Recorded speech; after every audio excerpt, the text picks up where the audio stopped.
Hi, I'm Pete from Project Heaven, and we've got a bit of a rare beast for you today.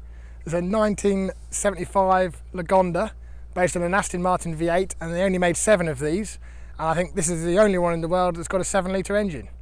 And we'll just take you for a quick tour around it now. One of the differences with the Lagonda versus the Aston Martin is this quite unique grille at the front here. So like I said, only 7 cars were built with this.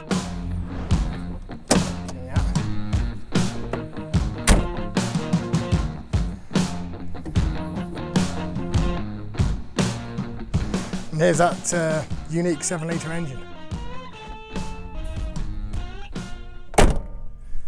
So this car came in for some minor electrical faults, like the electric fuel cap wasn't operating properly, the light for the handbrake wasn't working.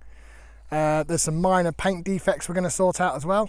And you might have noticed that the front and rear wheels are different because we're changing those at the moment, in the process of doing that. So thanks for watching today's video, and be sure to follow us on social media and check out our other unique cars that we've got in the workshop.